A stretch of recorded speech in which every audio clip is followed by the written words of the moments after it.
ಬಹುಶಃ ಇವತ್ತೇ ಆಗ್ಬೋದು, ಇಲ್ಲ ಬೆಳಗ್ಗೆ ಆಗ್ಬೋದು.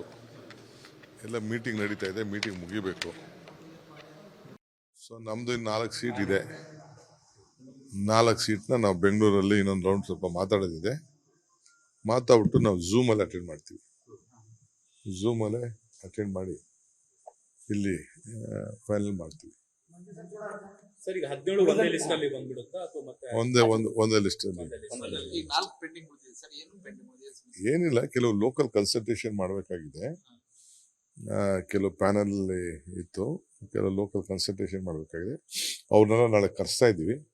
ಬಹುಶಃ ನಾಳಿದ್ದು ಮೀಟಿಂಗ್ ಝೂಮಲ್ಲಿ ಆ ಮೆಂಬರ್ಸ್ ಎಲ್ಲ ಇರ್ತಾರೆ. ನಾವು ಅಲ್ಲಿಂದ ನಮ್ಮ ಜನರಲ್ ಸೆಕ್ರೆಟರಿ ಬರ್ತಾರೆ ಬೆಂಗಳೂರಿಗೆ, ಝೂಮಲ್ಲೇ ಮೀಟಿಂಗ್ ಮಾಡ್ತೀವಿ. ಸರಿ, ಕೋಲಾರ ನಾಯಕರು ಬಂದಿದ್ರು, ತೀವ್ರವಾದಂತ ಪೈಪೋಟಿ ಎರಡು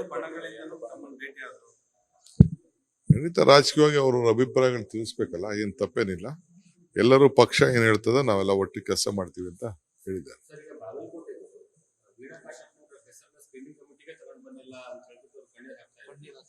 ಅವೆಲ್ಲ ನಮ್ಗೆ ಯಾರು ಹೇಳಿದ್ದು? ಎಲ್ಲ ಅವ್ರಿಗೆ ಗೊತ್ತಿಲ್ಲ. ಎಲ್ಲ ಕಮಿಟಿಲಿ ಇತ್ತು, ಹೆಸರು ಇಲ್ಲದೆ ಏನಂತ. ಕಮಿಟಿಲಿ ಎಲ್ಲರ ಹೆಸರು ಯಾರು ಸೂಚಿಸಿದ್ರು, ಅವೆಲ್ಲ ಹೆಸರುಗಳೆಲ್ಲ ಇತ್ತು. ಸರ್, 7 ಕ್ಯಾಬಿನೆಟ್ ಮಿನಿಸ್ಟರ್ ಮಕ್ಕಳಿಗೆ ಟಿಕೆಟ್ ಸಿಗ್ತಾ ಇದೆ. ಅದು ನೋಡಿಯಪ್ಪ, ಅಲಿಗೇಷನ್ ಬಂದಿದೆ. ತಾವು ಸಚಿವರು ತಮ್ಮ ಮಕ್ಕಳಿಗೂ ಟಿಕೆಟ್ ಬೇಕು ಅಂದ್ರೆ ಪಕ್ಷದಲ್ಲಿ ಕೆಲಸ ಮಾಡಿದವರಿಗೆ ಆಯ್ತು. ಯಡಿಯೂರಪ್ಪನ ಮಕ್ಕಳಿಗೆ ಹೆಂಗೆ ಅಲ್ಲಿಯೂ ಕೇಳಿದೆ ಪ್ರಶ್ನೆ, ನಿಮಗೆ ಕೇಳ್ತೇವೆ. ನಮ್ಗೆ ನೋಡಿ, ಹೊಸಬ್ರನ್ನ ತಯಾರು ಮಾಡೋದಕ್ಕೂ ಹಾಲೇ ಪೊಲಿಟಿಕಲ್ ಸಿಸ್ಟಮ್ ಅಲ್ಲಿ ಕೆಲಸ ಮಾಡಿರೋರ್ಗೂ ವ್ಯತ್ಯಾಸ ಇದೆ. ಎಲ್ಲ ಫ್ಯಾಮಿಲಿಲೂ ಅಷ್ಟೇ, ಇಡೀ ದೇಶದಲ್ಲಿ ಇದು ನಡ್ಕೊಂಡು ಬರ್ತಾ ಇದೆ. ನಮಗೆ ಯಂಗರ್ ಜನರೇಷನ್ ಫಸ್ಟ್ ಟೈಮ್ 5 ಜನ ಹೆಣ್ಮಕ್ಳಿಗೆ ಪಾರ್ಲಿಮೆಂಟ್ಗೆ ಕೊಟ್ಟಿದ್ದೀವಿ. ಆಮೇಲೆ ಹೆಚ್ಚು ಕಮ್ಮಿ ಮೋರ್ ದೆನ್ 50% ಯೂತ್ಸ್ ಕೊಟ್ಟಿದ್ದೀವಿ. ಯೂತ್ಸ್ಗೆ 35-40 ವರ್ಷದ ಒಳಗಡೆ ಯೂತ್ಸ್ಗೆ ಮೋರ್ ದೆನ್ 50% ಇಡೀ ರಾಜ್ಯದಲ್ಲಿ ಕೊಟ್ಟಿದ್ದೀವಿ. ಇದು ಕರ್ನಾಟಕ ರಾಜ್ಯದ ಕಾಂಗ್ರೆಸ್ ಪಕ್ಷದ ಇತಿಹಾಸದಲ್ಲಿ ಇದೊಂದು ದೊಡ್ಡ ಬದಲಾವಣೆ. ನಾವು ಹೊಸ ಮುಖಗಳಿಗೆ, ಯಂಗ್ಸ್ಟರ್ಸ್ಗೆ, ವಿದ್ಯಾವಂತರಿಗೆ ನಾವು ಈ ತೀರ್ಮಾನವನ್ನು ನಾವು ಮಾಡಿದ್ದೇವೆ. ಎಲ್ಲರಿಂದನೂ ಎಲ್ಲರೂ ಪ್ರಬಲವಾದಂಥ ವ್ಯಕ್ತಿಗಳಿದ್ದಾರೆ. ಸೊ ಎಲ್ಲರ ಮೇಲೂ ಅಕೌಂಟಬಿಲಿಟಿ ಇದೆ. ಅವ್ರವ್ರು ನಿಂತ್ಕೊಂಡು ಎಲ್ಲರನ್ನೂ ಒಟ್ಟಿಗೆ ತೆಗೆದುಕೊಂಡೋಗಿ ಗೆಲ್ಸ್ಕೊಂಡು ಬರೋ ಜವಾಬ್ದಾರಿ ಎಲ್ಲರ ಮೇಲೂ ಇದೆ.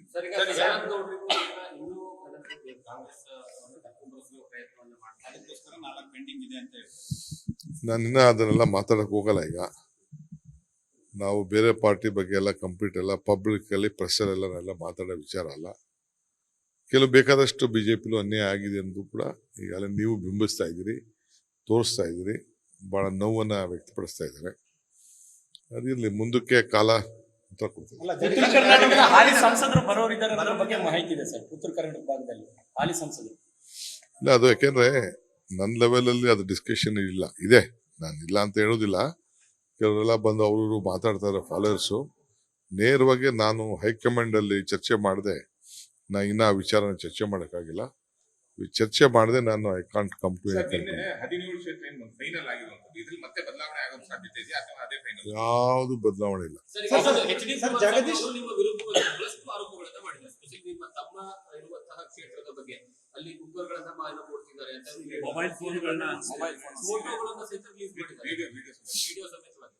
ನೋಡ್ರಿ, ನಾವು ಹಬ್ಬಗಳು ಮಾಡ್ತಾ ಇರ್ತೀವಿ. ಇದು ರಂಜಾನ್ ಹಬ್ಬ, ಕನಕೋತ್ಸವ, ಬೇರೆ ಬೇರೆ ಕಾರ್ಯಕ್ರಮ, ಮದುವೆ ಮುಂಜಿಗಳಿಗೆಲ್ಲ ಹಿಂದೆ ಎಲ್ಲ ಬೇಕಾದಷ್ಟೆಲ್ಲ ಮಾಡಿದೀವಿ. ನಾವೇನು ಸಹಾಯ ಜನರಿಗೆ ಎಲ್ಲ ಬೇಕಾದಷ್ಟು ಮಾಡಿದ್ವಿ. ಅದೇ ಹಳೆ ಫೋಟೋಗಳು ಇಟ್ಕೊಂಡು ಕೊಡ್ತಾ ಇರ್ಬೋದು ಅಷ್ಟೇ. ಹಳೆ ಫೋಟೋ ಇಟ್ಕೊಂಡು ಏನಾದ್ರು ಹೇಳ್ತಾ ಇರ್ಬೋದು. ಪಾಪ ಅವರು ಭಾಳ ಪ್ರಾಮಾಣಿಕರಿದ್ದಾರೆ, ಬಿಡಿ, ಅವ್ರದ್ದು ಏನಾದ್ರು ಮಾಡೋದು. ನಾವು ನಮ್ಮದೇ ಆದಂಥ ಒಂದು ಪದ್ಧತಿಯಲ್ಲಿ, ಈಗ ನನ್ನ ಮಗಳು ಮದುವೆ ಮಾಡಿದೆ, ಎಲ್ಲರಿಗೂ ನಾನು ಸೀರೆ ಬಟ್ಟೆ ಕೊಟ್ಟೆಪ್ಪ. ಅದು ನಮ್ಮ ಧರ್ಮ, ನಮ್ಮ ಡ್ಯೂಟಿ, ನಾವು ಮಾಡಿದ್ವಿ. ಊಟ ಹಾಕ್ಸಿದ್ವಿ, ಹಂಗೆಲ್ಲ ನಾವು ಸ್ವೀಟ್ ಬಾಕ್ಸ್ ಕಳಿಸ್ಕೊಟ್ಟಿದ್ದೀವಿ. ನಾವು ಕನಕೋತ್ಸವ ಮಾಡ್ತೀವಿ, ಯಾರ್ಯಾರು ಪಾರ್ಟಿಸಿಪೇಟ್ ಮಾಡ್ತಾರೆ ಎಲ್ಲರಿಗೂ ಗಿಫ್ಟ್ಗಳು ಕೊಟ್ಟಿದ್ದೀವಿ. ಕೊರೋನಾ ಸಂದರ್ಭದಲ್ಲಿ ಪಂಚಾಯತಿಯಿಂದ ಪ್ರತಿಯೊಬ್ಬರಿಗೂ ಸಹಾಯ ಮಾಡಿದ್ದೀವಿ, ಫುಡ್ ಕಿಟ್ ಕೊಟ್ಟಿದ್ದೀವಿ, ಸಾಮಾನುಗಳು ಕೊಟ್ಟಿದ್ದೀವಿ. ಎಲ್ಲ ನಾವು ಮಾಡ್ಕೊಂಡು ಬರ್ತಿದ್ವಿ. ಎಲೆಕ್ಷನ್ಗೂ ಅದಕ್ಕೂ ಸಂಬಂಧ ಇಲ್ಲ. ಎಲೆಕ್ಷನ್ಗೋಸ್ಕರ ನಾವೇನು ಕೊಡಬೇಕಾದಂಥ ಅವಶ್ಯಕತೆ ಇಲ್ಲ. ಇನ್ನು ರಂಜಾನ್ಗೆ ಮೊದಲಿಂದನೂ ಅಲ್ಲಿ ಮುಸ್ಲಿಮಾನ್ ಬಾಂಧವರಿಗೆ ಸ್ವಲ್ಪ ಬಟ್ಟೆ ಗಿಟ್ಟೆ ಕೊಡ್ಸೋದು ಆ ಲೋಕಲ್ MLA ಮೊದಲು ಒಂದು ಪದ್ಧತಿ ಇಟ್ಕೊಂಡು ಬಂದಿದ್ರು. ಈಗ ಎಲೆಕ್ಷನ್ ಅವನಿಂದ ಗೊತ್ತಿಲ್ಲ, ಎಲೆಕ್ಷನ್ ಕೂಡ ಕಂಡಕ್ಟ್ ಬಂತು ಅಂತ ಪಾಪ ಅದಕ್ಕೆ ಗೊತ್ತಿಲ್ಲ. ಸರ್, ಈಗ ಇವ್ರು ಇನ್ನೊಂದು ಮಾತಾಡಿದ್ದಾರೆ. ಎಚ್ ಡಿ ಕುಮಾರಸ್ವಾಮಿ ಅವರು DK ಚುನಾವಣೆಗೆ ನಿಲ್ತಾರೆ ಅನ್ನುವಂತಹ ಚರ್ಚೆ ನಡೀತಿದೆ.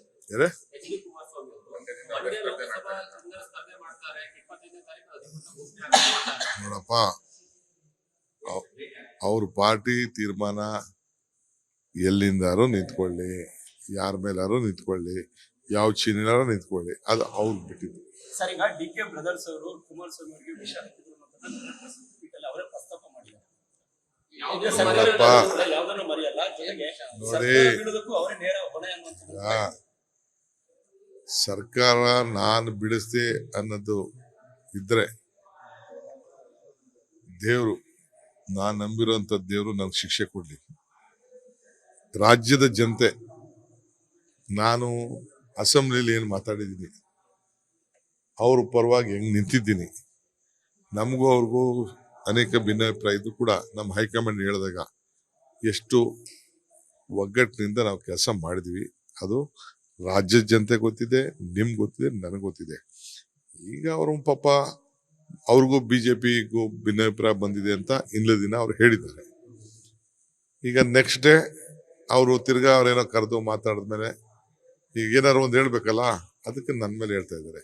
ನನ್ನ ಮೇಲೆ ಕೋಪ ತೋರಿಸ್ಬಿಟ್ಟು ಅವ್ರಿಗೆ ಖುಷಿ ಪಡಿಸೋದು, ಅವ್ರಿಗೆ ಒಳ್ಳೇದಾಗದಾದ್ರೆ ನಂದೇನು ಅಭ್ಯಂತರ ಇಲ್ಲ. ಅವ್ರಿಗೆ ಒಳ್ಳೇದಾಗ್ಲಿ, ಆರೋಗ್ಯ ಚೆನ್ನಾಗಿ ಕಾಪಾಡ್ಕೊಂಡಿರ್ಲಿ, ರಾಜಕಾರಣ ಮಾಡೋಣ. ಕಾಂಗ್ರೆಸ್ನವರ ನಾಯಕರ ಸಂಪರ್ಕದಲ್ಲಿದ್ದಾರೆ. ಯಾರು ನನಗೆ ಗೊತ್ತಿಲ್ಲ, ನನ್ನ ಹತ್ರ ಮಾತಾಡ,